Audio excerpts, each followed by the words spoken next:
असली माँ कौन? एक अद्भुत कहानी। यह कहानी 400 साल पहले की है। सुनीता को शादी के 12 साल हो गए थे, लेकिन उसे संतान सुख नहीं मिला था। बच्चे को पाने के लिए सुनीता ने न जाने क्या क्या उपाय किए। डॉक्टरों, बाबा भक्तों के पास गई, जिसने जिस मंदिर, जिस मस्जिद, गुरुद्वारा या चर्च में जाने के लिए कहा, उस हर जगह गई। जिस भगवान का नाम लेने के लिए कहा, उस भगवान का नाम लिया, और जितने उपाय या उपवास करने के लिए कहे, सब किए। कहते हैं ना कि अगर दिल से और तन मन धन से कोई चीज चाहो तो मिल ही जाती है। सुनीता को भी उसकी तपस्या का वरदान उसके बेटे के रूप में मिल ही गया। 12 सालों की दुख, दर्द और पीड़ा अपने बेटे का चेहरा देखते ही सुख, खुशी और संतुष्टि में बदल गया। लेकिन अभी शायद उसकी तपस्या बाकी थी। शायद भगवान को अभी उसकी और परीक्षा लेनी थी। जब उसका बच्चा 1 वर्ष का हुआ तो रीता ने उसका बच्चा चुरा लिया।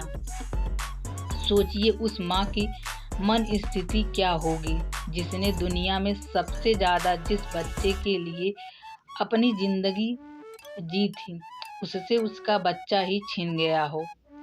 सुनीता को ऐसा लगा जैसे किसी ने उसका बच्चा नहीं, उसके शरीर से उसकी आत्मा ही चुरा ली हो। उस दिन से सुनीता का जैसे खाना पीना सोना सब छूट गया था।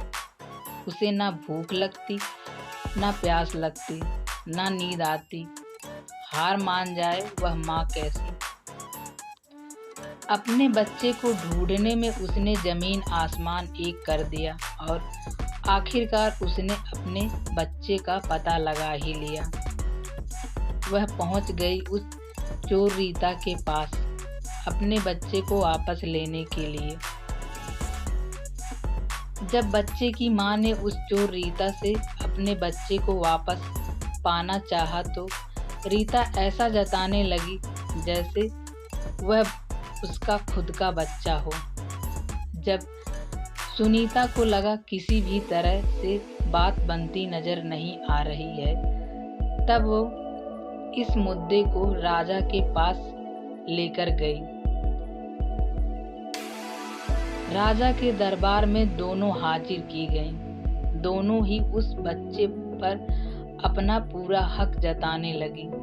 राजा और उसके सभी दरबारी काफी आश्चर्यचकित और हैरान हो गए, क्योंकि बच्चे की सच्ची मां को पहचानने के लिए उन्होंने जितने भी सवाल बच्चे के बारे में दोनों से किए, जो उसकी आदतों, उसकी पसंद या उसके निशानों के बारे में थे, दोनों ही उसका सही सही जवाब दे रही थी। जब इस समस्या का समाधान निकलता नजर नहीं आ रहा था तो राजा ने अपने खास और सबसे समझदार मंत्री से इसका निराकरण करने के लिए कहा। मंत्री ने बिना 1 मिनट की देरी किए तुरंत राजा से कहा कि महाराज, मुझे लगता है कि यह दोनों ही इस बच्चे की मां हैं। इन दोनों का ही उस बच्चे पर बराबर का हक है।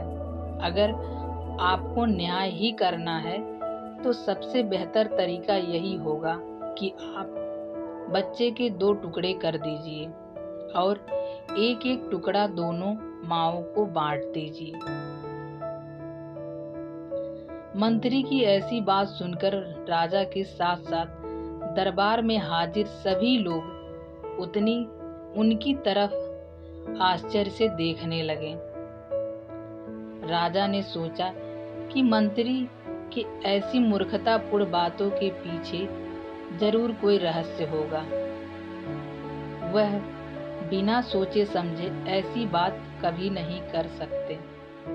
राजा ने तुरंत अपने सिपाहियों से कहा कि मंत्री की बात पर अमल किया जाए और इस बच्चे के 2 टुकड़े कर दिए जाएं।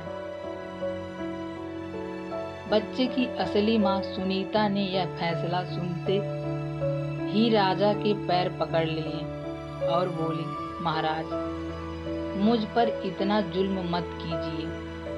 आप चाहे तो बच्चे को रीता को दे दीजिए, लेकिन उसके 2 टुकड़े मत कीजिए। मेरा बच्चा मेरे पास नहीं रहा तो चलेगा, इस दुनिया में तो रहे। मंत्री जी ने राजा से कहा, महाराज, यही उस बच्चे की असली माँ है और जो वहां पर शांत खड़ी है वह है चोर। राजा ने तुरंत उस बच्चे को उसकी असली माँ को सौंपने के लिए कहा और उस चोर महिला रीता को फांसी की सजा सुनाई। बच्चे की असली माँ सुनीता को उस दूसरी महिला रीता पर, जिसने उसका बच्चा चुराया था, दया आ गई,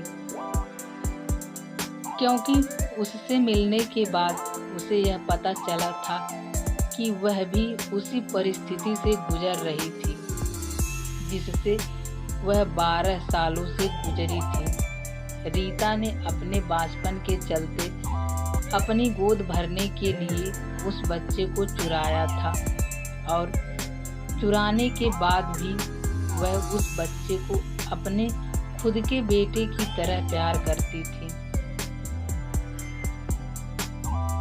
बच्चे की असली माँ सुनीता ने दरबार में विनती कर रीता को माफ करने के लिए कहा। दोस्तों, यह कहानी हमें बताती है कि कैसे एक माँ अपनी औलाद के लिए कुछ भी कर गुजरती है, और यह भी सच बात है कि एक माँ का दर्द दूसरे माँ से ज़्यादा कोई नहीं समझ सकता।